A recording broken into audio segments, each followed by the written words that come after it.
Yeah, let's do it. Okay. All right. So, aloha and welcome everyone. We're having technical difficulties today as I can't connect my Zoom to the live feed. So, we're going to go ahead and broadcast the interview today, and we will post it on Facebook and Instagram for you to share. So, I'd just like to welcome everyone, and I'm Michelle Sorensen. I'm known as the Tea Goddess, and I've been serving afternoon tea in Honolulu, Hawaii with love and passion since 1999.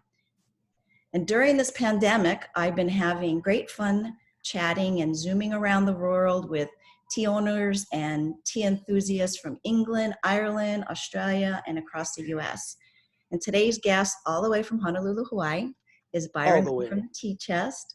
With over 25 years in business, he and his wife, Satomi, have been providing gourmet teas sourced locally and internationally, featuring some of Hawaii's most unique teas. Their iced tea won the best tea in a national tasting competition sponsored by U.S. Tea Association and the Specialty Tea Institute. Their company is recognized for using local and sustainable and USDA organic certified ingredients. Their company and its products have been featured in national publications, including Gourmet Magazine, CNN, Hawaii Magazine, Business Week, and trade journals. They are wholesalers and have a retail online store. So welcome, my friend Bryon. It's so good to see you. Long time no see, huh? I know. Sorry about the technical difficulties. Oh my goodness. Things are just changing rapidly all the time. But I'm so happy that you're here with us. And man, you're a busy, dedicated to the trade, which is very appreciated. I mean, I don't know about you, but this whole shelter at home thing, it was hard in the beginning. Right. I was really antsy and stir crazy, and now I don't want to go back to work. Yeah, we just started opening up, and now I'm so used to, it's a different kind of thing because I'm doing to go and I'm also doing, dining in. So it's putting those two together right now. So it's just coming up with making sure that everything flows smoothly. So that's been kind of the challenge right now. Yeah, reopening was stressful for us. I mean, for me personally, as an owner, the last thing you want to do is infect your workers or get your workers sick. So there was some anxiety around reopening, but I'm glad, we had buy-in. Everybody was on board with wearing masks and suiting up and disinfecting before coming in the office. So that was a blessing. Yeah. So why don't you tell us about the Tea Chest and how you got started 25 years ago? Wow, 25 years ago. I can't even remember last week. 25 years ago. Well, I always wanted to do my own business. And we actually started looking at coffee. And coffee, 1995 was actually the same year that Starbucks opened up in Hawaii. Oh. And so we looked at that beast and we said, how do you compete against Wall Street money? But luckily, through some contacts of ours, the editor of the Advertiser, the newspaper, the Daily at the time, she was a food editor and she caught wind of what we were planning to do. And Stephanie Kendrick, was so nice and lovely to organize a meeting with a luncheon with Chuck Furuya. And Chuck is, at the time, he was only one of 13 grand sommeliers in the world, and one of which was living here. And so we had a 3-hour lunch chatting about tea. And, we said, hey, no one's doing it. Is there an opportunity? And so we launched full bore into tea. At the time, tea was just two colors, green and black. Unfortunately, some people still describe tea as such, green and black, or I only drink it when I'm sick. But those are our potential customers. So, long story short is, yeah, we launched and it was a rocky road. I think we were, the analogy that I use was surfing. We had a board, we were ready, we were in the water and we were paddling, but there wasn't, the wave didn't come yet. And I think maybe only in our 10th year did the wave really pick up and, get us to where we are today. So. Well, I met you long story. shortly after Mm-hmm. when I first started, and you kind of guided me through the teas and the teas to use for my tea shop. Mm-hmm. So yeah, because mine was in 1999, so you are already going for 5 years. Yeah. Yeah. And there's those plateaus, right, in business, 5-year, 10-year. But you're right, there really wasn't anything going on at the time as far as tea. There was not. Yeah, and or there was, but we weren't as educated as we are now. And like you, I was like, looking at the trend for tea and what was going to be, happening in the tea industry. And Starbucks hadn't been in tea yet. And so, there was, different trade magazines were talking about that tea was going to become, a very large part of the US market. And it has, but it's like you said, it took like 10 years of you being in business for it to kind of, move forward. And I got to give a shout out to some of the chefs, the Alan Wongs and Roys, in Hawaii. There were 12 Hawaii regional cuisine chefs, which if you went to fine dining 25 years ago, it basically was surf and turf. It was a filet mignon with a lobster tail. And these chefs came along and really, with the help of Chef Gordon, put Hawaii regional cuisine out. They pulled it out of the clouds. They actually created a brand. They created a concept and a movement, and got the whole industry involved. So I'm really grateful for that too. I think that's one of those waves that helped us stay on our surfboard and kept us, going as a company. Yeah, well, you provide specialty teas directly to the Moana Surf Rider and also Alan Wong's as well, correct? Yes, yeah, those are some of our clients. We service the hotel and restaurant and hospitality industry. So all the hotels along Waikiki Beach, as well as on the neighbor islands, the 4 or 5-star hotels, that's our clientele. And something unique that we do is we go in and we do some tea training, right? So not only are we educating them about, I think that's one of the niches for your company, is to go to afternoon tea right now. It's about, you usually have to go into a hotel, right? But you're one of the few afternoon tea services in Hawaii that is not in a hotel. And I think, especially for local people, they like that. They like, instead of having to go into a touristy area. So. Yeah, but I still enjoy going and having afternoon tea at the hotels. And, it's just a different experience. And it's, of course I like to be catered to and, see what they have to offer. So no, I think a lot of local people still enjoy going to the hotels as well. I think I'm the only tea room left, like mine on the island right now. Yeah, in fact, I am. I'm the only one left. And I've been doing this now, for 21 years. So it's been a journey learning about, the tea industry, and also how to serve. Mine is totally different from yours because I'm doing a service with the tea, whereas you are specifically a tea, is it the word purveyor? The tea expert. Sure. As far as, providing teas to the restaurants. And also too, you have a online retail store, which online now, we actually, we had sort of a factory outlet, if you will. People like to come in, see the factory and what have you. But with COVID, we just cut it off. I think what we're trying to do now is figure out a curbside pickup model. But I'm kind of curious. I wanted to learn from you just as much as maybe you wanted to pick my brain. What is, as an independent tea salon, what do you, what do you think your success is related to? Like, for Um, example, when because I do get a lot of questions about the service aspect of it, and if I could wrap it up in one word, I tell the servers that what you're really doing is pampering people.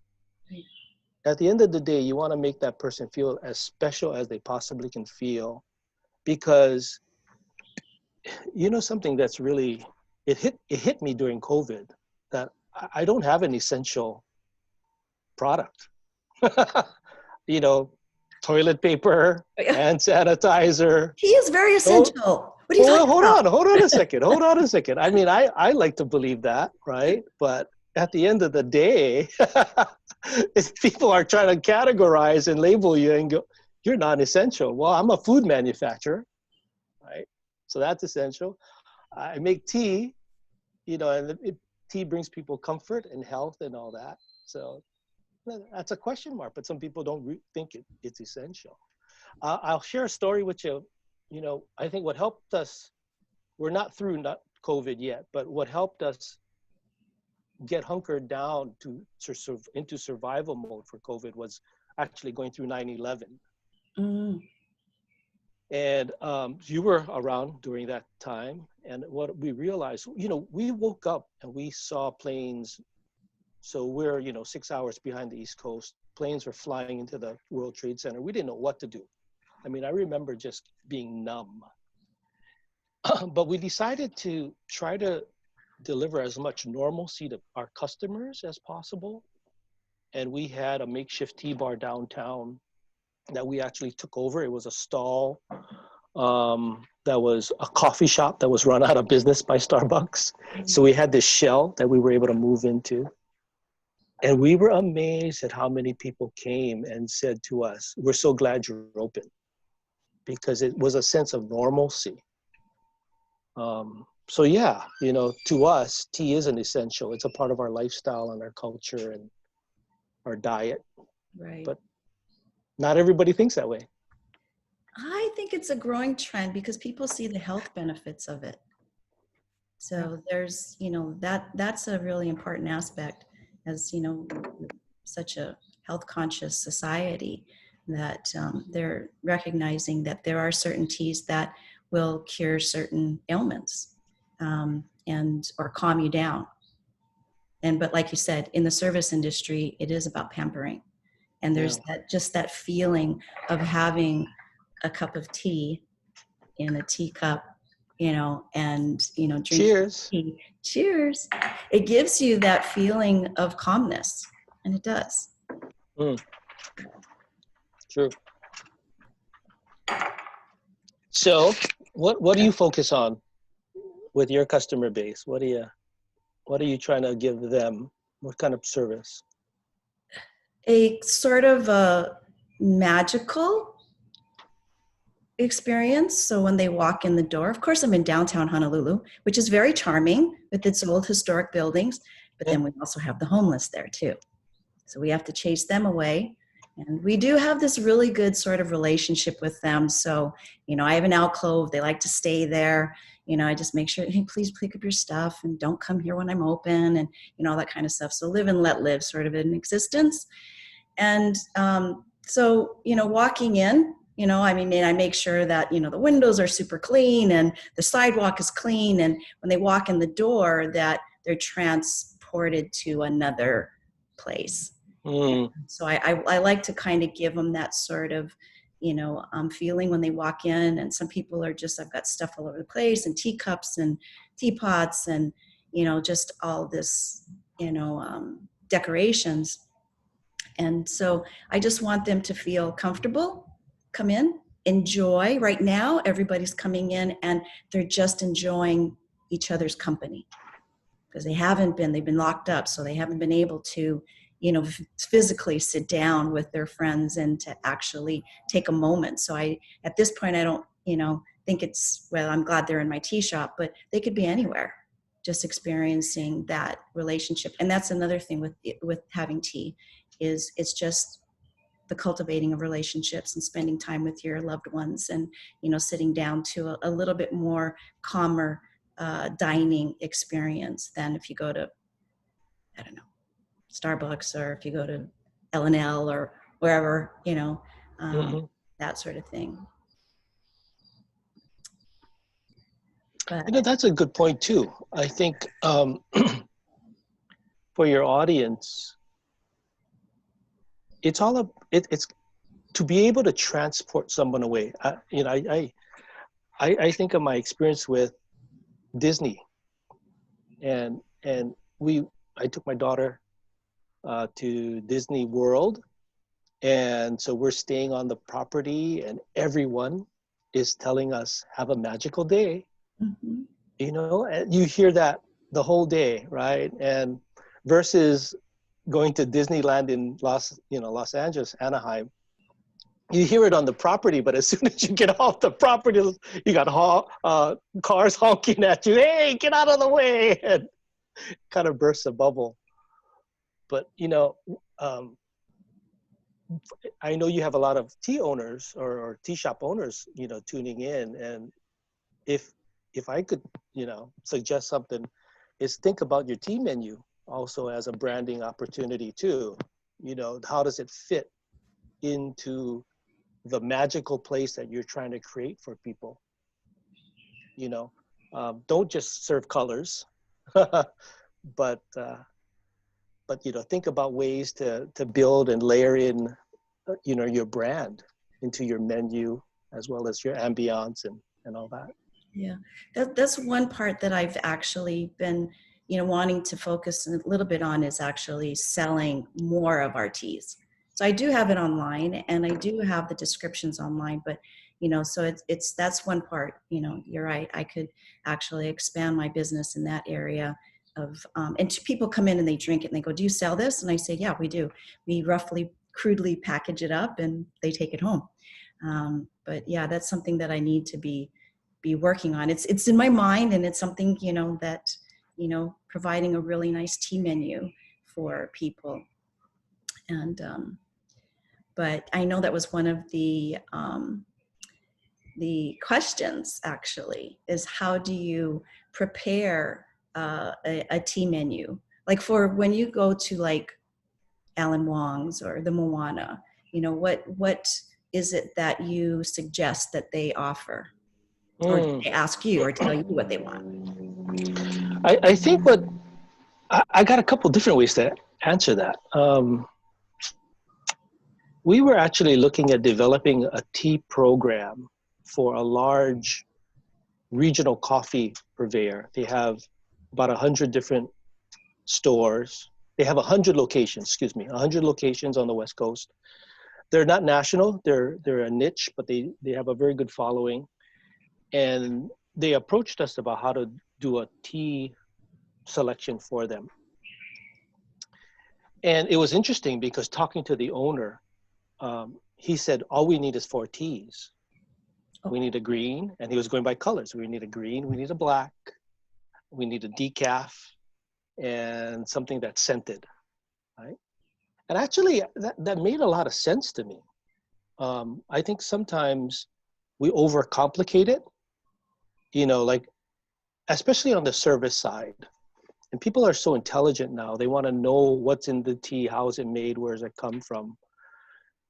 If you try to load up a server with 12 different types of teas, it's really tough, right? So that was an interesting conversation to have with him. I'm wanting to sell him 100 different products, and he goes, I just need 4. So that was a wake-up call for me. But how we approach tea, I think it's a unique way. We believe that tea is part of cuisine. Like, it's not a standalone entity. So we analyze the menu quite a bit. Mm-hmm. We work with the chef, we work with the patisserie chef, things like that.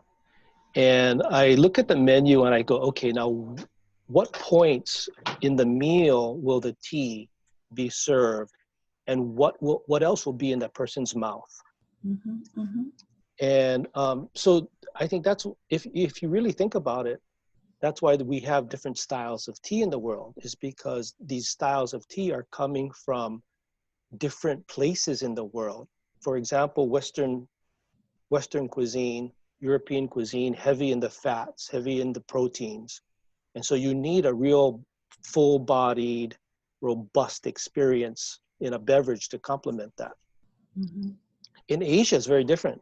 Raw foods, you get higher astringency, to clean the palate off, but also lighter sauces, like sake, mirin, things like that, soy.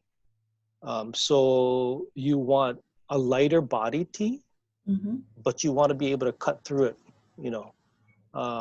to just refresh the palate.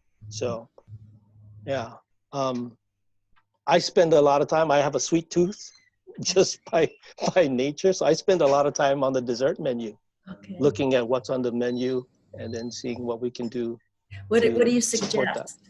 What do you suggest for like a chocolate? Because I'm like a real chocolate fanatic, like thick chocolate. So what would be a good tea that you would suggest to kind of complement that? Yeah, so with chocolate, it's got to be pretty sturdy, either through the nose or on the mouth. Japanese teas pair really well with chocolate. And it's not because of aroma. It's actually because it's of the sharpness, very herbaceous, very clean taste. So it brings the palate back real quick. Japanese teas are great for that. Not Um, matcha. uh, yeah, I mean, with matcha, you want something sweet. You want to put something in your mouth, right? Right. Uh, Essentia is nice. yeah, I Right. gotta tell you though, you know what's interesting? Layering. We actually make a cacao tea right now. We have two cacao teas. Mm-hmm. Manoa chocolate. So we in Hawaii, for your listeners offshore, we have a budding chocolate industry here. We can, our soil is wonderful. You can grow anything here in Hawaii. And so one of the newer diversified crops that's popping up around the state is cacao. Mm-hmm. And so because we can grow it, there's a burgeoning um, chocolatier industry, artisan chocolate makers. And so they're roasting cacao locally.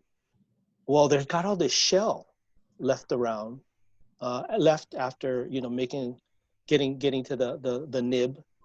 And we had been playing with that. And so the owners of Manoa Chocolate came to us and said, hey, can you do anything with this? And we took it to another level. You can brew the shell by itself, and it's got a nice aromatic, but we layered in some fruit flavors. It's almost like I do a passion fruit or a lilikoi cacao tea.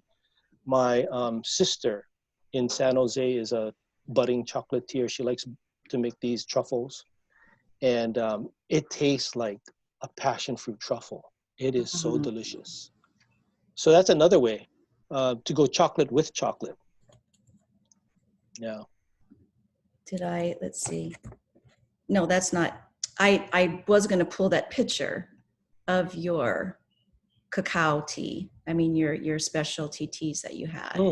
But I think this picture is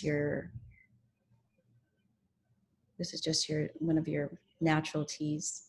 Yeah, that's our picture of our mango peach. That's our number one selling That's tea my bag. favorite. Yeah, it's been a real winner for us. Yeah, I like that tea because although I do carry my own tea, and but I buy your tea from the Whole Foods, and then I like to use it for sun tea. So it's just so easy. You just put the tea bags inside there and put it out there, and you have always a nice 0-calorie beverage. What a lot of people don't know, I mean, they taste, of course, is number one. But what a lot of people don't know is that it's actually a blend of green and black tea. And I did that because black tea can be kind of heavy, so you need to use a lot of flavoring. And I was just trying to pull back, try to keep it as natural as possible. And so with the green and black combination, the flavors really pop. The fruit flavors really come through. And because it's green, there's a green tea component to it. There's less caffeine in it. you know, so you can drink it morning, noon, and night. Yeah. Yeah. Yeah. Well, that's, I mean, I think some of the teas that I do have, I have like over 40 different teas now, Mm. loose teas. How do you keep track of them? How do you Well, manage that? okay, so with the COVID, so because of the menus, I just printed out a very large board. And so it just lists the teas, because I used to do English favorites, teas from India, estate teas, on the menu, I would do it that way. But this way, because I wanted to put I just put black tea, green tea, oolong, the tisanes. Yeah. Then that way, and the wellness teas, and then that way, everything is categorized, and so they can just look and see, and try the different teas that they want. My girls are pretty good about, I tell them, try all the different teas, find the ones that you like. And of course, we have little, what do you call them? Tea brewers. Mm-hmm. So they're actually hourglass, sand and hourglass. So it has 3, 4, and 5 minutes. And then I tell them, just to tell the customers. So because we use loose tea, which has its own challenges in itself, to provide a really great tasting tea, you have to brew it at a certain temperature and a certain time. So if you want to, that's why green teas can be bitter, is because you're either steeping it too hot and too long. Mm-hmm. So that's some of the challenges that we face with serving loose tea. But I do like the loose tea because it gives you that fuller flavor. I do have tea bags that I do sell, plant-based tea bags that we do sell. In fact, I'm drinking one right now because I'm kind of lazy to put it in the teapot. So, and Yeah, but that's an American thing, Michelle. We went through that. I've had some of the best tea in the world out of a tea bag, like some teas from Kenya. They're wonderful. And if you actually get on the ground, they it's funny because the plantation workers, they get paid the same amount as CTC cut tea bag fannings versus orthodox plucked leaves. They don't want to pluck the leaves. They'd rather just, I can get more, I can get paid more, so our industry tries to go to Kenya and go, hey, we want loose tea, we can sell it for more. But they're like, I don't care. I get paid the same amount. Well, you just got to find the right tea to prepare. It's wonderful. The state, because, well, I mean, there's that whole element of, the ethical trade partnership and, just making sure that, people on the estates that are working, that they're getting paid a living wage. But because hand-plucked teas, full leaf teas are totally different than fannings.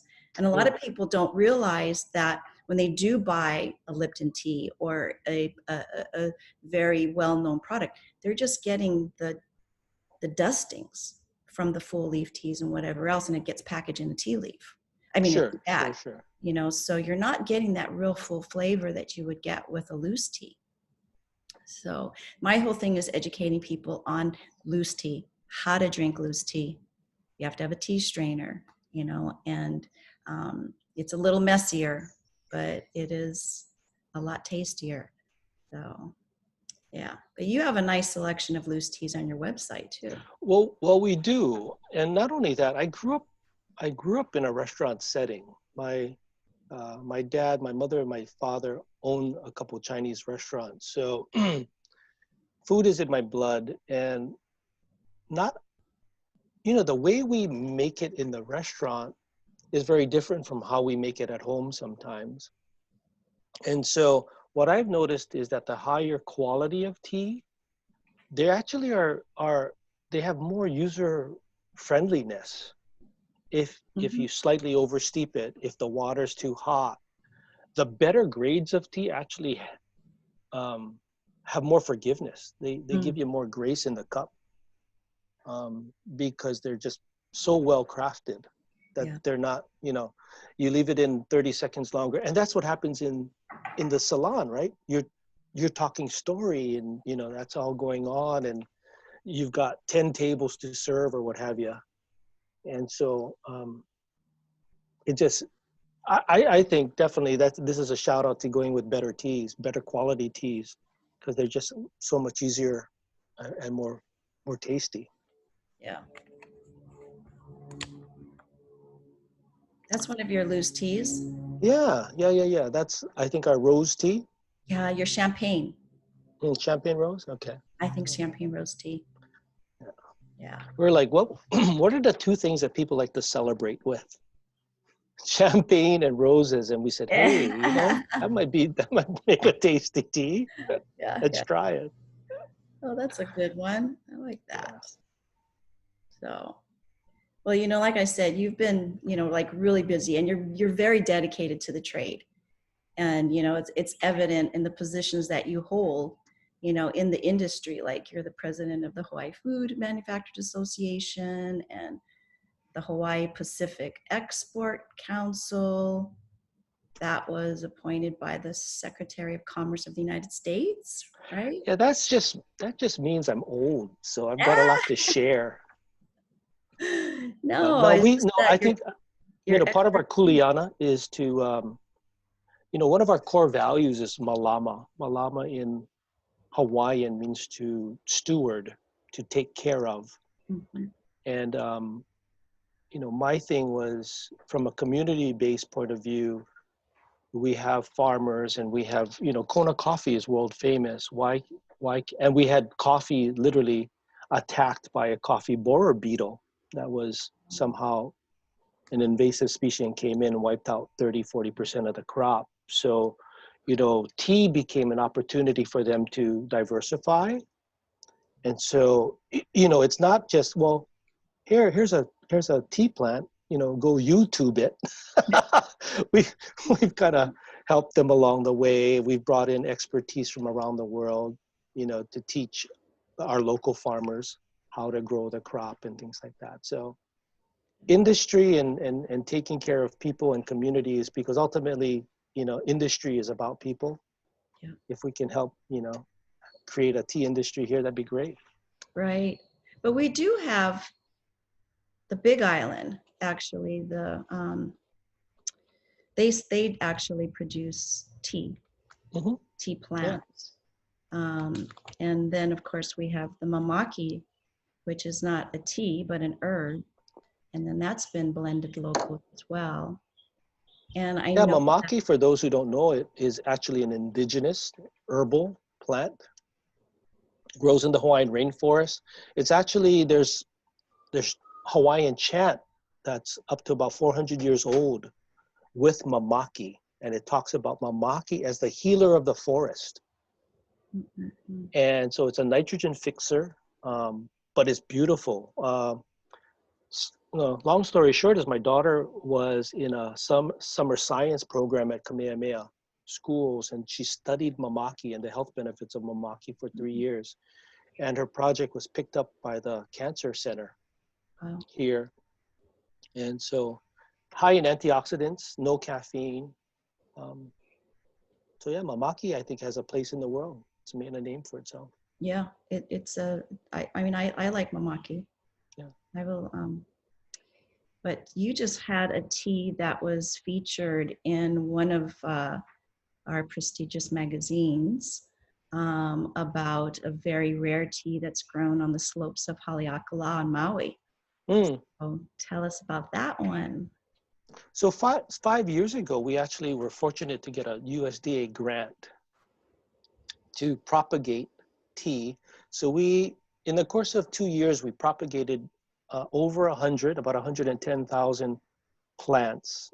And in Hawaii, there's 23 microclimates.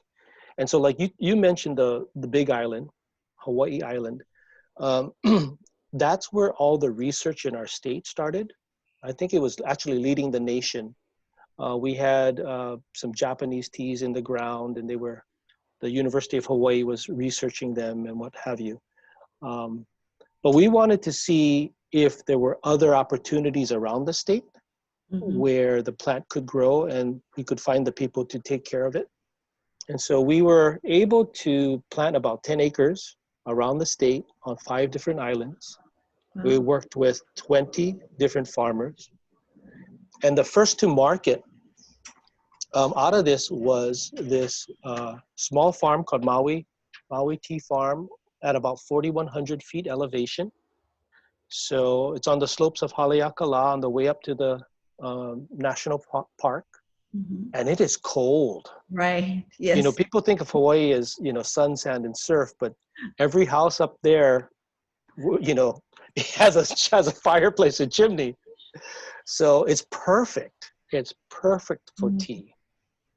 Sunny days, cold nights. And so we were able to help them come to market with their offering. And Halekulani Hotel was very gracious to put it on their menu. And then when they opened up their hotel in Okinawa, we were able to export that as well. And so it served just on 2 menus, both Halekulani hotels in Waikiki Beach and Okinawa. And the feedback has been fantastic. And now tea at 1024. I have to have Maybe. that tea. Okay. Well, Yeah. let me see what I can do. Yeah. Yeah. Is it loose? You're selling it loose? We're selling it loose. Yeah. Okay. And then the hotels they're providing it loose? Oh yeah, for sure. They're doing afternoon tea service, so we sell it to them loose, and we went through the whole training about how to properly prepare it. That's awesome. Yeah. No, I need to get that tea. It's just like Darjeeling. Darjeeling's grown on the slopes Yeah. of Darjeeling, right? So you have this specific tea that you got. I don't know what's the name of it? Haleakala. Haleakala. Okay, so Yeah. of course, obviously, it can't be called Haleakala tea if it's not grown on the slopes of Haleakala. Well, I tell you what, we do have an exclusivity contract with Halekulani Hotel, but I tell you what, no, what if we did an event at your place, Okay, right? okay. And we showcased Hawaiian grown teas or locally grown teas. Yes, that would be awesome. That would be a nice thing to do. If and when we ever get back to that, Yeah, that point in no, time. or maybe we can do a live Zoom thing. We can actually have a few people in the shop. Can you smell it? Can you smell it? Yeah, yeah, yeah. Oh, that's true. Right. Yeah. But do you? Oh, you don't. You don't sell that on your website. So no, that's We do not. cool. We do not. Okay. Sorry, Unfortunately, people. Not we yet. make about £2 a month and we sell it out. Okay. Okay. Yeah. So that's not a lot. Nope. Very, very little. Very exclusive. Okay, I've got to try that tea. Actually, my girlfriend from the mainland, she was the one that actually showed me the link. She goes, "Have you tried this tea?" And I go, "No, I haven't." So, something kind of funny. I asked you what was some of the quirky things or some of your accomplishments, your greatest accomplishment, and you said that working with your wife Satomi, and you're still married all these years. I thought Yeah, we're pretty we didn't get to see schizophrenic. Satomi today. She's around. Yeah, she's Okay, all right. so yeah, we're pretty schizophrenic. I think we might go at it in a meeting in the morning, and then we're walking to lunch holding hands, and our staff thinks we're nuts. But it works. It's a good combination, a good blending, just like the tea that you serve. It's a good Yes. blending. But yeah, and I'm so sorry about this live thing that's going on today. I just don't understand what's going on with this technical issue on us not being actually live, but I know we're going to get a lot of views and a lot of people that are going to be interested in watching, and hearing about your expertise. And seriously, you've been so dedicated to the trade industry and, what you're doing to put Hawaii on the map as far as tea is concerned. And then getting the other restaurants to understand what it is like to have tea and to pair it with their meals, which is a pretty awesome thing to do. Can I ask you a question? Okay. We don't have very many independent tea salons who are our customers.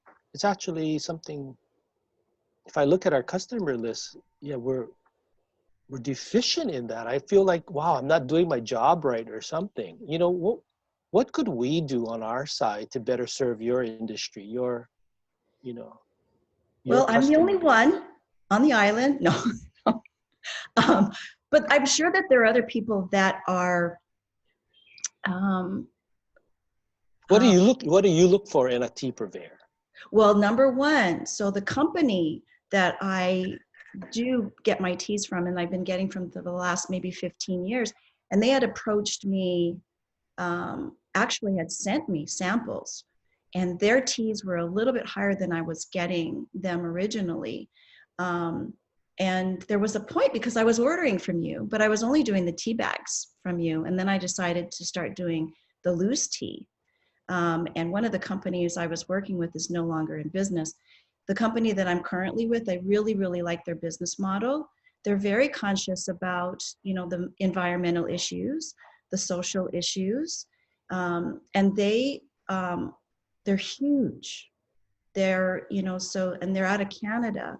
So I have been just ordering through them, and then they send me samples on everything. But there's just thousands and thousands of teas that I can order from them. And they are actually, they are, you know, the Empress Hotel in Hmm. Victoria. So Yeah. they are the Empress Hotels supplier for their tea line. And how I know that is because of the packaging and everything, that when I go inside of I go, oh, I know that company. I know who that company is. So that's what I look for. And they were just right there. Remember, there was an article that was just out recently about the tea bags, and that a lot of microplastics were being brewed in the tea bags. Hmm. That very afternoon, I mean, they sent out to all of their suppliers, just letting them know that they, from the very beginning, had used plant-based um, tea bags. So not to worry if they were using any of the tea bags, that there weren't going to be any issues with that. So those are some of the things that I look for. Um, but I would like to, yes, get some of your specialty teas if, you know, once again, on the loose side, because I don't think you were selling them loose at the time when I opened. Well, we've always had the largest loose tea menu uh, available locally. Yeah. Yeah, I've been very fortunate to meet growers and tea makers from around the world and had a chance to try, you know, different products. So we're very intelligent in that sense about where the product comes from, how it's made. So we've actually pared back. You know, it's not like one of these David's teas or something like that. You walk in and there's a wall of tea. You know, what we want to, whatever we keep, we definitely want it to be the best. Whatever we buy is the best quality from that maker, that farm, and we turn the product. You know, we don't want it sitting in our warehouse for 3 years. So Yeah. Yeah. So, well, you know, yeah. I'm sorry. Is there anything else that you want us to know about the tea chest, or the fact that you're a terrible golfer? No. Sorry. uh, no, I You're the mean one that it's said it. yeah, that is my escape. Or you're a frustrated golfer. Sorry. So am I. um, no, I think you know this whole COVID pivot has been an opportunity to uh, add a bit more to our business model and uh, our hospitality industry. Wow, it's we're not even at the bottom yet of it, and what COVID is going to do worldwide to the hospitality industry. So we're here, we're pivoting, we're doing more online things and e-commerce. So um, you know, thank you for your opportunity to an invitation to come on board and do this. This is our first Yeah. Oh, okay. live Zoom meeting, Yeah. so Semi-live. I'm so, semi-live. yeah. That is just frustrating. Yeah, that's, I mean, I've been learning a lot with, you know, during the whole COVID thing, but it's that learning curve. And then when issues come up and I don't have the technical expertise to correct them, like today with not being able to go live. Yes, so anyway, but I know you said you need to get going. And so I put up on the screen how people can find you. And you're on Facebook, Instagram, and of course your website. And you do have your online store there, so people can order their teas directly from you. And there's one thing that you were doing was the your giving back project. Mm. We can end on you talking about that. Sure, absolutely. Thank you. So our Share Aloha program, we were really inspired by what New York City was going through. And then we realized, around the country, people are just volunteering and giving of themselves and showing just true grit in terms of facing this invisible monster, COVID, and just, giving. Especially in the healthcare industry, there were so many unsung heroes, not only paid workers, but volunteers, working in the testing stations and what have you. And aloha in Hawaiian means love. And what we realized is, hey, this is an opportunity for us to love on other people, to pay it forward, to love unexpectedly. And so what we started doing was giving away our number one bestseller in terms of a gift product in a Hawaiian natural tea gift set. And we would include it in a purchase or someone who is joining our newsletter list. And we just started sending these things out. And excuse me, it was so touching to see where they ended up. We had countless emails and comments to our general email box saying, my daughter is a nurse, my daughter is a doctor, my husband does this, and my nephew and this. And so they would actually literally, we were very concerned, okay, people just gonna take it for themselves, but no, they were actually paying it forward and giving the product away. And so it was just nice to see that we were able to make a difference from so far away. So that's our Share Aloha, share love. That is beautiful. That is so beautiful. And, I'm thankful that you're able to, that you came on board and shared with, us today your expertise. And, I look forward to working with you again. And so, yeah, we're going to have to end, and we'll just post this on Facebook and Instagram so people can watch it and get people more knowledgeable about what's happening in the world of tea. And so next week, I'm going to be interviewing Casey with Storybook Hawaii. And she was supposed to be interviewed last week, but then she had lost her puppy. So she wasn't able to. So I actually went live by myself. I did a live broadcast. I just went live by myself. And so we've got her. And then we also have Tea Let Tea coming up in July. Do you know her? I do. I actually worked with Elise when she was a grad student. She at is UH. Yeah. Well, she's in Vegas now. Yeah. She is extremely knowledgeable about, she does a live broadcast every day for 1 hour. Amazing. I gotta get off. I'm sorry. Okay. All right. Well, I thank you very, very much for joining us today, and we look forward to seeing you again. And all right, Byron, and hugs to Satomi. All right. Aloha. Take care. Bye.